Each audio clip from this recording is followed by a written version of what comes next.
last year or next year. That's a grandfather date.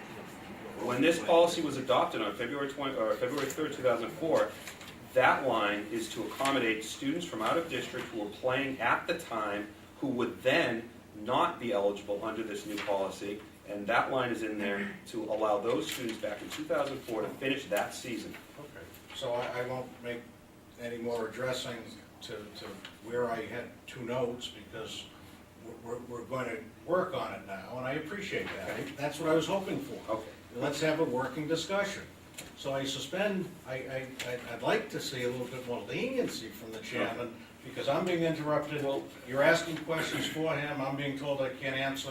Yes, I think that this needs revision. Okay, To go ahead. agree. Please give us your next Well, recommendation. I'm looking for recommendations, because we have plenty, and I'd include Okay, everyone in thank the you. room. I would like to recommend that we take no action on this policy. As I have read it since I received notice of this meeting 48 hours ago, several times, I find this policy to pretty much reflect what I would want this policy to look like. With one possible exception, I'll throw this out there, I don't think it's restrictive enough. I think what I would like to see is, I would only be interested in allowing out-of-district students to play if our sport was in danger of not running for the season. So in other words, if a basketball team needs 5 students on the floor and whatever, 3 or 4 or 5 minimum on the bench, if 5 students tried out and there weren't enough to run the team, then I could see allowing other students. But the way this is written, this is fair, and it's clear, it's crystal clear to me, and I would suggest keeping it the way it is, since we're discussing it, and since we're asking for recommendations. I'm going to recognize Mr. Long, because Mr. and Mrs. Long have come here, and I appreciate, Thank you. I do appreciate what's going on. We all do. I don't want to get into all this, that's why I just want to say my piece, Okay. and I'll walk out the room. Okay. You know what I mean? You guys are battling here, and it's not my intent to have you guys battle, okay? I just want to say my piece, because my son's in the middle of this, and I didn't come here to get my son in the middle of it, so I'm just going to say my piece. I'm just putting it, I gave you the letter just to state out the facts, okay? That's why I tried to give a quick letter and a quick synopsis of what transpired, okay? Both issues my kids were involved in, okay? And yes, I read, I guess this is from your wife, we did ask. That's not, That's somebody. that's That's Burnett, she's sitting here. Okay, That's not Bernard. I read it first, though, but right here, right at the top, in defense of myself and my wife, Yeah, and you We don't have asked- to defend yourself. we asked both times, okay? In regards to the field hockey, okay, we asked and we were told my daughter Katie couldn't play. I accepted it, no problem, Yep. okay? At that time, she was playing on the high school fields out here with them in a, with the coaches, it was a summer league, whatever it was, and we asked at that time and we were told she couldn't. I abide by rules and regulations. You say no, it was no. Come to find out, if you read the letter, after the teams were picked, okay, we found out through a coach that basically there were kids that were allowed from outside the district, from outside your school. Find out that Dr. Colley, I guess, is the one that made the decision to allow them. I'm getting all the facts now. It wasn't brought before your school committee, okay? You do have a rule and regulation and policy in place that he did not abide by, okay? Did he do it intentional? No, okay, I don't think so. I don't think anybody did anything intentional, okay? But what's done is done.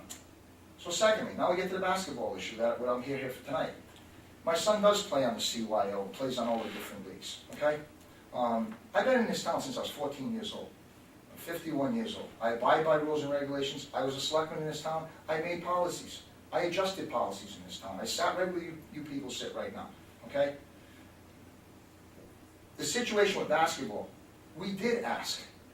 We were told, I guess what happened with basketball, I guess a week before the team's supposed to start, you were shy at coach and tell me maybe I'm wrong, and then I guess you tapped the coach that you have right now, Mr. Kirby, which I think is a pretty good choice. He gets along with the kids really well. I asked, I said, can my son try out? Because I heard what happened. He said yes. I think Dr. Carley made a statement to someone that he thought I just brought my kid there on Monday. I wouldn't do that, okay? I wouldn't put my kid through that, okay? I brought my son there, I saw how many kids were trying out, and I warned my son before he went there. If you don't make the tryout, you don't make it. That's what life's about, okay? He went, he tried out, and he made the team.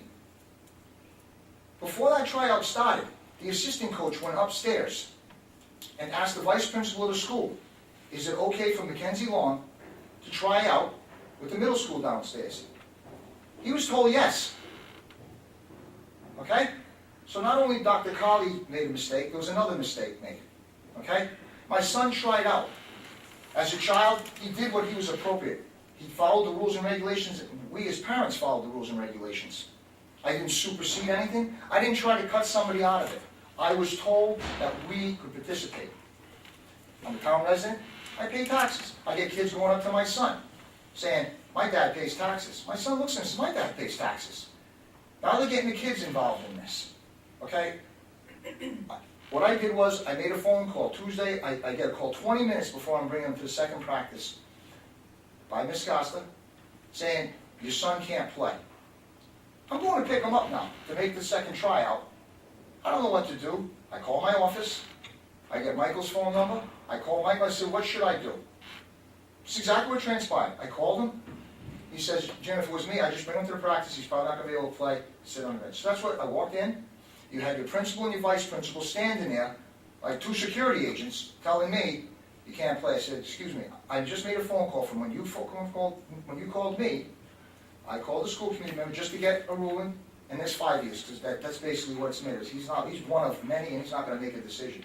I said, look, until that time, they told me to have him sit down. I abide by rules, sit down. He sat down. I said, I left, and then I expressed concern to Mike, what should I do? I said, my concern as a selectman, and this is what I said to him, what you have to do is bring it to your full board, okay? Dr. Colley didn't do anything intentional, but you set precedent when you allow someone onto the field hockey, okay? And I'm not saying it was right, okay? And I'm not saying it was wrong. But he made that decision. And he sits here and he says he couldn't find it in a rule and a regulation. I, as a taxpayer, one that pays his salary, have a very, very, very strict guideline. When you break the law or you break something, Mr. Long, Mr. Long. Hold on, let me finish up. Mr. Long, I'm not going to allow I'm not any attacking kind of him. personal. He didn't do it on purpose. No, I understand. He didn't do it on purpose, so I'm trying to get at. To me, as the chair, it's starting to become personal. No, it's not. I'm sorry if it's going, no, it's not. What I'm trying to do is I'm going by rules and regulations. We all abide by them, okay? And